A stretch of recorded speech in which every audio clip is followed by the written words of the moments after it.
videos, all of the content that I posted. It was so greatly appreciated. I have to tell you that putting out a video every other day for an entire month is completely insane while you're still trying to work full-time and take care of your mother who has stage 6 dementia. This was insane. I am so surprised I managed to accomplishment with great help from people listening to me vent and Sean, because without Sean editing my videos, well, first of all, we wouldn't have spooky intros, and second of all, you'd have a lot of friggin' bloopers. Some of you saw the funny one I posted on Instagram the other night. So, anyway, we'll talk more about Spooktober at the end, but thank you for being here this entire month. I will be taking a break. I will be back on November 13th with a new video here on the channel. So I do hope that the 5 true crime videos that I posted in October will get you through until then, plus all the other extra stuff. I will see my patrons on Patreon next week on Wednesday. So thank you guys so much again. Now I'm gonna get into the Bell Witch. Maybe if I can find the right document. Okay. The Red River runs for over 100 miles through south central Kentucky and middle Tennessee. A tributary to the Cumberland River, it is aptly named after the river's unique water color caused by clay and silt deposits that contain iron oxides. In 1778, Thomas Kilgore built a fort on the banks of the Red River near what is presently Cross Plains, but the native hostility that they received was so great he abandoned it in less than a year. A scenario that played out over and over for the next decade, till unfair treaties and American coercion pressed the native tribes westward. Oh my gosh, I totally just hit the wrong button and closed out the whole dang thing. No, I was just kidding. I was only kidding. Sheesh. I always read over the case and it jumped all the way to the bottom. Okay. By the time Tennessee was granted statehood in June of 1796, this region would become Robertson County, with a population of almost 4,000 people. Most of the early settlers that migrated here were of English or Scotch-Irish origin, primarily farmers looking to cultivate tobacco, depending heavily on the use of slave labor to make a profit, eventually giving Robertson County the reputation as the home of the world's finest dark-fired tobacco. But it's also during this era, in the early 19th century, that one of the most well-documented hauntings in American history occurred. Right there in Robertson County on the Red River. A legend so famous, it purportedly caught the attention of a future president and gripped a small Tennessee community for years and terrorized a family for generations. This is a legend known as the Bell Witch. In 1804, North Carolina farmer John Bell Sr. relocated his family to the Red River bottomland in Robertson County, near present-day city of Adams, Tennessee. There, John purchased this land on the Red River, and he built a home for his family, which at the time consisted of his wife Lucy and his 4 sons, Jesse, John Jr., Drew or Drury, depending on which article you read. I'm gonna call him Drew, and Benjamin. Now, John Sr. became one of the area's most successful planters, and over time he would increase his holdings to 390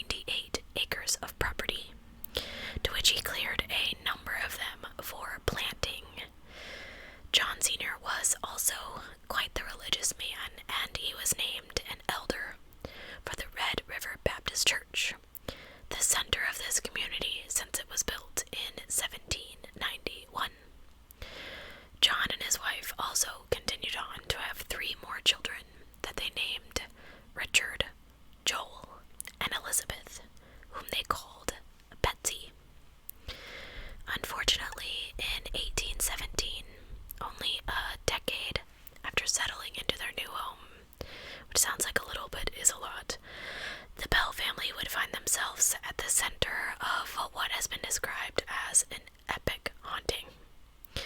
And this haunting began after John Bell Sr. came across an unknown animal sitting amongst the rows of corn growing on the Bell property. This creature was described with the head of a rabbit on the body of a dog, and John was shocked by its appearance and raised his gun to shoot at it, but he missed, as this animal had already disappeared, and really, it is said, John just didn't give this much of a second thought. But this mysterious animal encounter was just the beginning for the Bell family. That evening, while John and his wife and children were sitting down to dinner, they started hearing this strange knocking sound coming from outside. And bravely, several of John's sons got up and ran to the door to see what this noise was. But they didn't see anything. Over the next few weeks, John, his wife Lucy, and his children continued to see apparitions and to hear unexplainable noises. One of his sons saw a bird of extraordinary size, and Betsy spotted a girl with a green dress swinging from the limb of an oak tree on their property. Even one of the family's enslaved workers mentioned that a large black dog had been following him around. As time went on, these hauntings increased, not only in frequency, but also in violence. Soon the family heard knocking and choking noises throughout their house, the sounds of invisible dogs fighting, the sound of rats gnawing on their bedposts, and chains being dragged along the floor. The children had their bed sheets ripped off of them, and they endured scratches from invisible things and their hair being pulled. And that wasn't it, guys. The whispers started next. The sounds were too low to be distinct as to what was being said, but the tone and the rhythm reminded them of the sounds of a woman singing hymns. And much like the beating and knocking on the walls, these whispers would strengthen over time, the voices becoming loud and loud and louder. In addition to singing hymns, it would quote scripture, and most terrifyingly, it could carry on like intelligent conversation with members of the Bell family. Notably, it is said that this entity once quoted word for word 2 religious sermons that were given on the same day, 13 miles apart. I don't know how they know this, but as days and weeks and months passed, so did the supernatural activity, and although the entire Bell family were subject to these supernatural events, it was the youngest daughter, Betsy Bell, who endured the most brutal of physical encounters. This entity would frequently pull Betsy's hair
apparition began to speak out loud, and a voice answered feebly, "I am a spirit. I was once very happy and have been disturbed." The spirit offered diverse explanations as to why it had appeared, tying the origin of its disturbance of a Native American burial mound located on the property. And this actually sent Drew Bell and Bennett Porter on an unproductive search for treasure.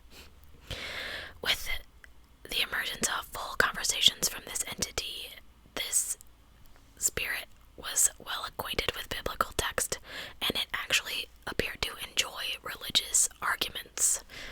As another amusement, this entity shared gossip about activities in other households, and at times appeared to leave for brief moments to visit homes after an inquiry. It's absolutely crazy to me. John Johnson devised a test for the witch, something no one outside of his family would know. He asked the entity what his Dutch step-grandmother in North Carolina would say to the slaves if she thought they had done something wrong.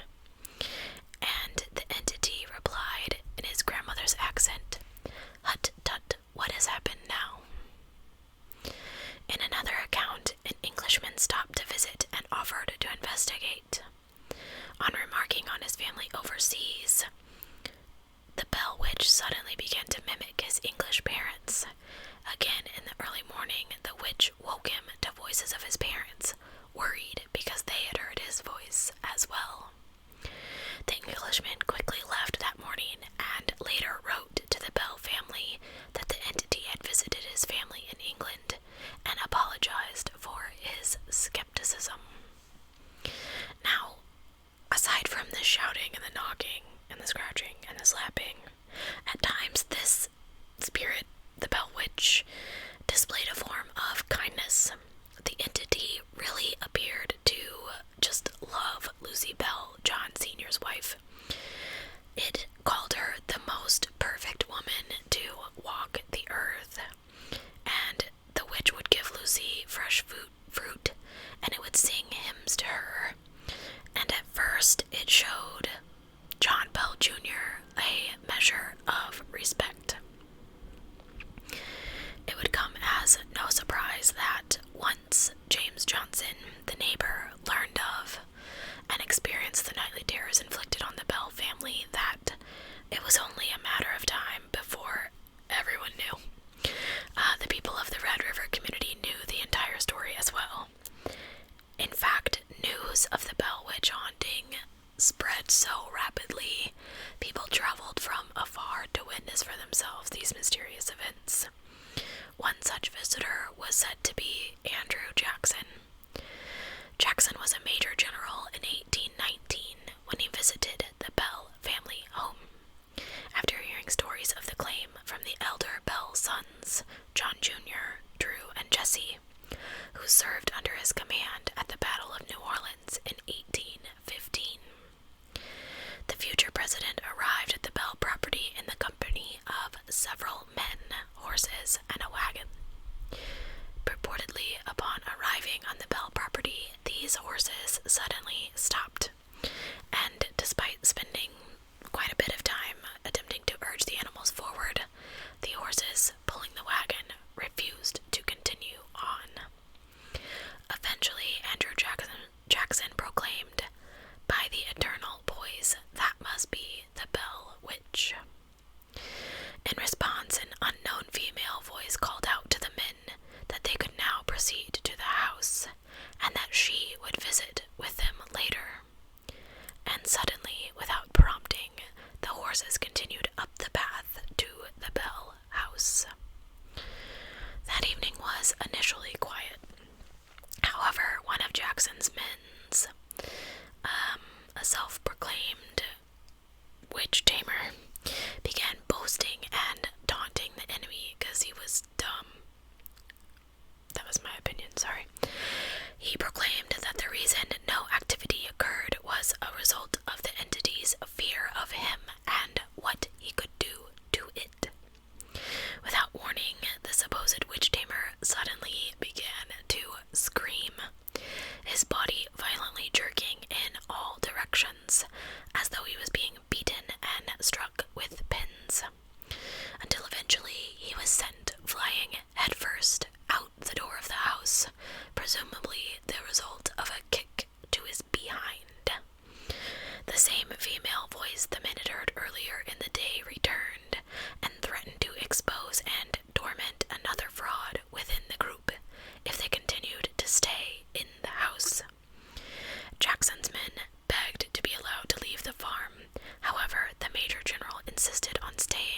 so that the second so-called fraud could be identified. It is unclear what happened for the rest of the night on John Bell's farm, but villagers saw Andrew Jackson speeding out of town the following morning, saying, "I would rather fight the British at New Orleans than fight the Bell Witch." Now, as I said, young Betsy Bell continued to be the primary target of this entity's mischief. But despite its primary focus on Betsy, her father, John Bell Sr., this entity truly hated him. If it disliked Betsy, it hated John. Now, perhaps the anger and hatred was a result of that initial encounter when he shot at that strange animal. Or perhaps this entity was someone he had previously scorned in life. Supposedly, after all the banging noises began in their home, John Bell Sr.'s health began to decline. He began to experience episodes of facial twitching and paralysis of his mouth, which left him with difficulties of eating and swallowing. By the fall of 1820, he would be confined to the Bell House. And this entity kind of seemed to revel in John's misery. It would take off his shoes when he tried to walk, or smack his face when he experienced seizures, and its voice could be heard all over the farm, cursing and chastising old Jack Bell. On December 20th, 1820, John Bell Sr. died after he had slipped into a coma. Following his death, a vial of unidentified liquid was found in the cupboard of the family home. Unsure of its origin, John Jr. gave some to the family cat, who immediately laid down and died. The entity's response to this discovery was swift. It joyfully exclaimed, "I gave old Jack a big dose of that last night, which fixed him." Bell Jr. threw this vial into the fireplace, and it burst into bluish flames, which shot up the chimney. John Bell Sr.'s funeral was one of the largest ever held in Robertson County, Tennessee. And as family and friends left the graveyard, the entity could be heard laughing and singing a song about brandy. And the singing reportedly didn't stop until the last person had left the site. With John dead, the spirit really aimed its focus on Betsy. Betsy, at the time, had a boyfriend, fiancé, named Joshua, and this entity followed her whenever she was with him, pulling her hair, beating her, shouting threats and curses at the young couple. And by March of 1821, Betsy just couldn't take it anymore. The Bell Witch just would not let her be happy with Joshua, so she broke off her engagement. And the Bell Witch suddenly disappeared. It seems as though, with John's death and Betsy's broken relationship, the entity had fulfilled its purpose.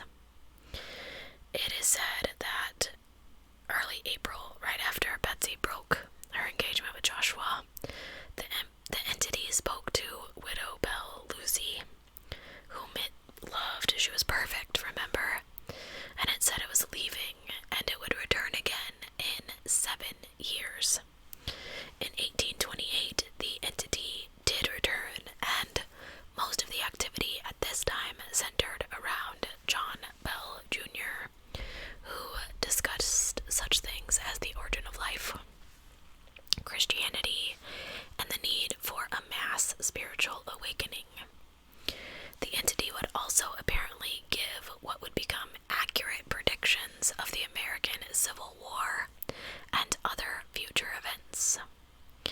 Before the entity departed once more, it promised to return in 107 years, when it would visit with the most direct descendant of John Bell Sr.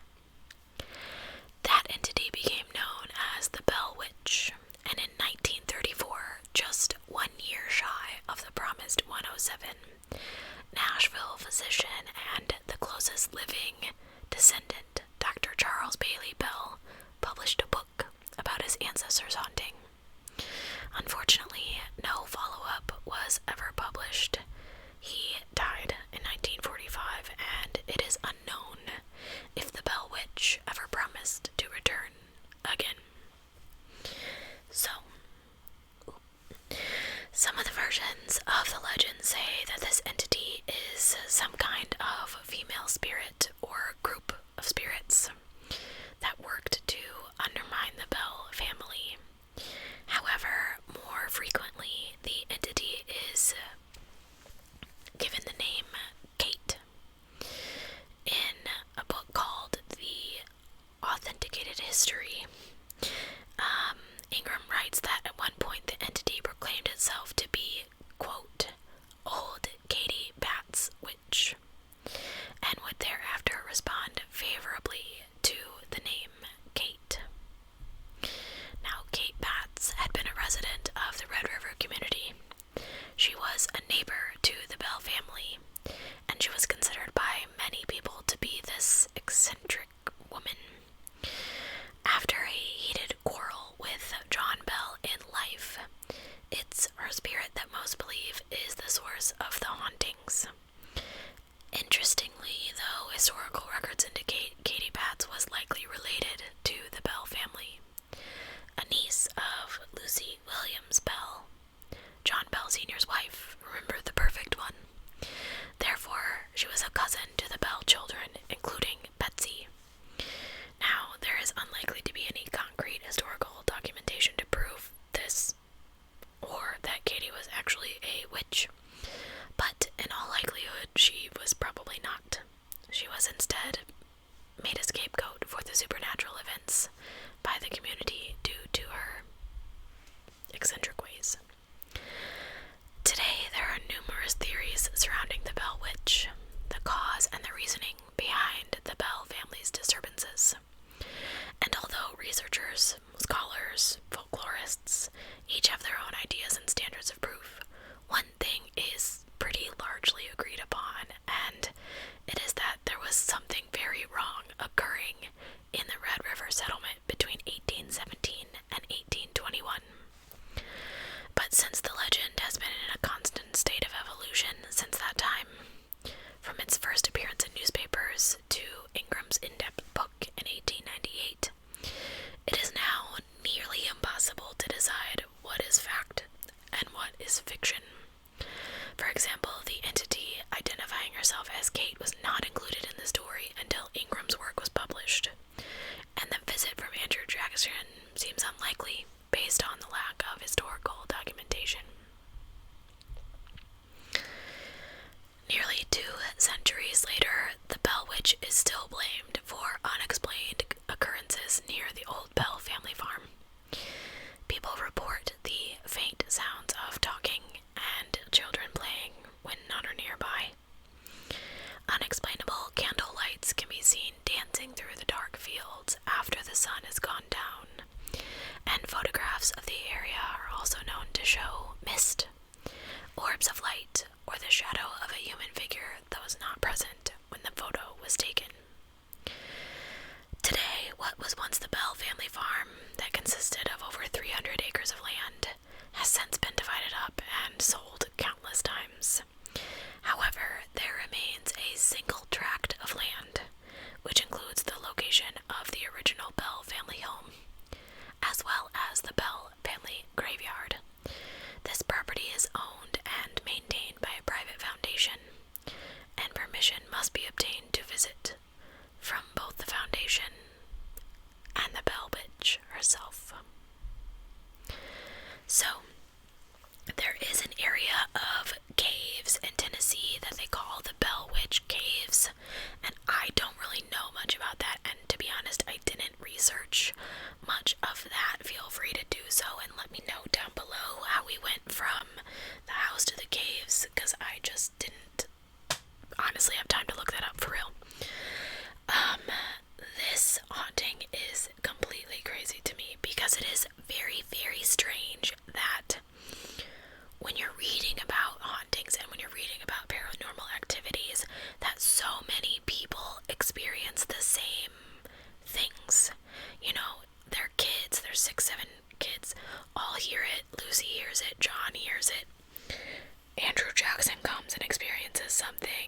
the neighbors experience things.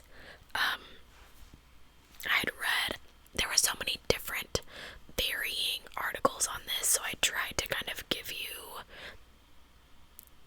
the lowdown. I read an article that Katie Batts was supposed to be, I think, married to one, or she was supposed to be a slave, or I don't know.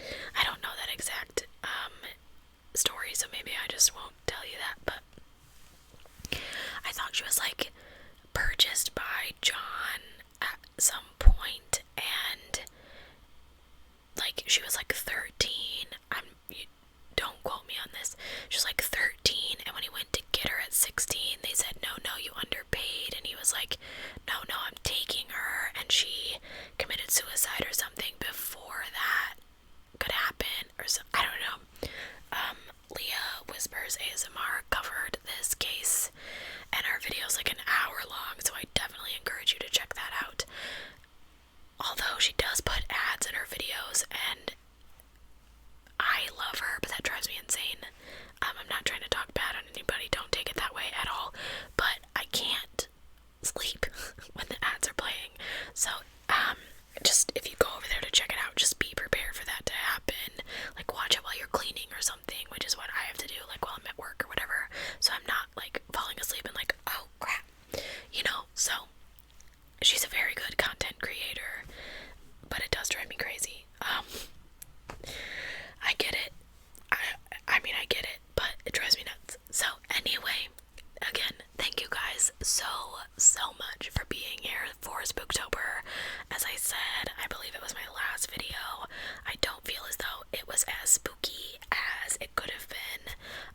Sean and I didn't get to do any videos together. I have an idea, that we might do next year. I want to try to make Spooktober just as much of an event next year, but maybe without so many videos. I don't know. I'm trying to think of, I really want to improve my channel. I'm always trying to think of ways to improve and ways to make it better and ways for me not to feel so burnt out. True crime gets very heavy sometimes, so I really do think I'm going to start posting other types of content, extra types of content, and maybe not so much true crime all the time.